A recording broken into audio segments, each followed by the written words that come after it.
Pour ce dernier chapitre, on va aborder enfin les empires que l'on connaît le mieux peut-être, les empires du 19e siècle, et on va se concentrer en particulier sur l'Empire britannique.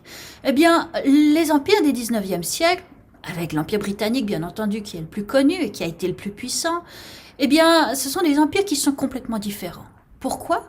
Parce que cette fois, l'ensemble des routes commerciales sont connues. La plupart des terres ont été explorées. Au niveau des communications et des moyens de transport, il y a de nombreuses révolutions qui vont rendre l'espace-temps beaucoup plus contracté. Ça nous prendra moins de temps d'aller du point A au point B, etc., etc. C'est aussi des empires qui doivent se développer dans un contexte complètement différent. Pourquoi ? Parce qu'il y a des migrations internationales, transocéaniques même, qui sont absolument massives.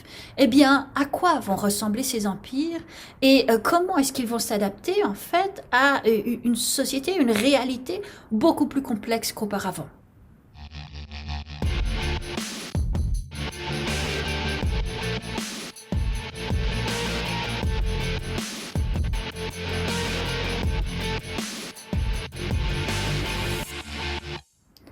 Alors je le disais, c'est un chapitre qui est valable pour la plupart des empires du 19e siècle, mais on va se concentrer sur l'Empire britannique. Pourquoi ? Parce que c'était l'empire qui a été le plus puissant dans cette course à la grandeur des empires du 19e siècle. C'est celui qui était à la tête quand même de un quart des terres émergées lorsqu'il était à son apogée. Et on se rend compte de quoi ? Eh bien, qu'il avait mis en place un système extrêmement complexe. C'est ce qu'on appelle un système monde, c'est-à-dire que tous les territoires qui faisaient partie de l'Empire n'avaient pas tous la même fonction. Au contraire, chaque territoire avait des fonctions complètement différentes.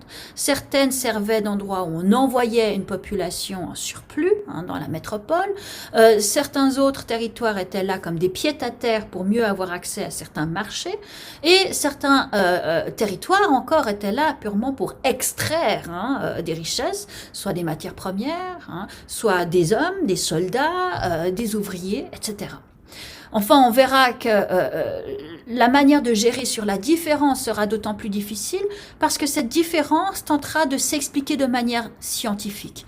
Or, expliquer la différence entre les hommes de manière scientifique, vous vous en doutez, deviendra toujours plus difficile au fur et à mesure des relations interraciales, des mariages, des métissages de toutes sortes, qu'ils soient métissage humain ou métissage culturel.